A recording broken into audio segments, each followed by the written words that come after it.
Copa আমেরিকায় কানাডার বিপক্ষে জিতলে টানা দ্বিতীয়বার ফাইনালে উঠবে আর্জেন্টিনা, চলে যাবে রেকর্ড ১৬তম কোপা শিরোপার কাছাকাছি। ফেভারিট তকমা ধরে রেখে সেমিফাইনাল পর্যন্ত পৌঁছে গেছে মেসি বাহিনী। যদিও শেষ আটে ইকুয়েডরের লড়াকু নৈপুণ্য কিছুটা ভয় পাইয়ে দিয়েছিল কোচ স্কালোনিকে। নিউ জার্সির মেডলাইফ স্টেডিয়ামে তাই দলের দুর্বলতা নিয়ে কাজ করেছেন এই কোচ। কানাডার বিপক্ষে আসরে নিজেদের প্রথম ম্যাচ খেলেছিল আলবিসেলেস্তেরা। সে ম্যাচে ২-০ গোলের জয় পেলেও সেমির ম্যাচ নিয়ে সতর্ক থাকতে হচ্ছে কোচকে। একাদশে বড় পরিবর্তন আসতে পারে বলে জানিয়েছে আর্জেন্টিনার বিখ্যাত পত্রিকা মুন্দো আলবিসেলেস্তে। গ্রুপ পর্বের ৩ ম্যাচেই ৪ গোল করে কোপায় এখনো পর্যন্ত সর্বাধিক গোল স্কোরার লাউতারো মার্টিনেজ থাকতে পারেন বেঞ্চে। ফরওয়ার্ড লাইনে মেসির সঙ্গে প্রথম থেকেই খেলতে পারেন আনহেল দি মারিয়া, আর তাদের উপরে সেন্টার ফরওয়ার্ড থাকবেন ম্যান সিটি তারকা হুলিয়ান আলভারেজ। মাঝমাঠে রদ্রিগো দি পল ও অ্যালেক্সিস ম্যাক অ্যালিস্টারের সঙ্গে কাকে খেলাবেন তা নিয়ে কিছুটা দ্বিধায় স্কালোনি। এনজো ফার্নান্দেজকে সরিয়ে সেই জায়গাটা নিতে পারেন লিয়ান্দো পারেদেস বা জিওভানি লো সেলসোর কেউ একজন।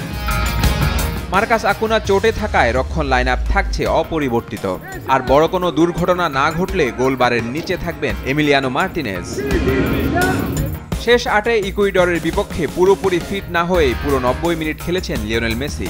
তাই ব্রেকারে মিস করেছেন পেনাল্টিও। যদিও তাকে বাঁচিয়ে দিয়েছেন সতীর্থরা, এ ম্যাচে পুরো ফিট মেসিকে দেখার অপেক্ষায় সবাই। মাত্র ৪টি গোল হলেই মেসি ধরে ফেলবেন কোপায় সর্বাধিক গোলের রেকর্ডধারী আর্জেন্টাইন নরবার্তো মেন্দেস ও ব্রাজিলিয়ান জিজিনিওকে। ১৭ গোল করে যারা আছেন শীর্ষে, তাদেরকে ধরার জন্য অসম্ভব কাজটি করতে মাত্র ২টি ম্যাচ হাতে পাবেন ৩৭ বছর বয়সী মেসি। তবে এই ম্যাচে অসম্ভব ঘটানোর সর্বাত্মক চেষ্টাই করবে কানাডা। উত্তর আমেরিকার দলটি প্রথমবারের মতো কোপায় খেলার সুযোগ পেয়েই ইতিহাস গড়েছে সেমিতে উঠে। আক্রমণাত্মক ফুটবল খেলা আলফোনসো ডেভিসের দল হাই প্রেসিং ফুটবলে ঘায়েল করতে চাইবে আর্জেন্টিনাকে। আক্রমণে জোনাথান ডেভিড, ইসমাইল কোনে, বুকানানদের ঠেকানোর চ্যালেঞ্জ নিতে হবে আর্জেন্টিনা ডিফেন্সকে। শেষ আটে ভেনেজুয়েলাকে টাই ব্রেকারে হারিয়ে সেমিতে ওঠা কানাডা আসরে ৪ ম্যাচের মধ্যে জিতেছে মাত্র একটি। ২০২৬ বিশ্বকাপের সহ আয়োজকরা আরেকটি জয়ের জন্য নিজেদের সেরাটা দিতে চাইবে নিশ্চিতভাবেই। কোপা আমেরিকার শিরোপা জিততে পারলে ইতিহাসে দ্বিতীয় দল হিসেবে টানা ৩টি মেজর আন্তর্জাতিক শিরোপা জয়ের কৃতিত্ব গড়বে লিওনেল মেসির দল। এর আগে প্রথম দল হিসেবে ২০০৮ থেকে ১২ পর্যন্ত ইউরো বিশ্বকাপ জেতার নজির গড়েছিল স্পেন।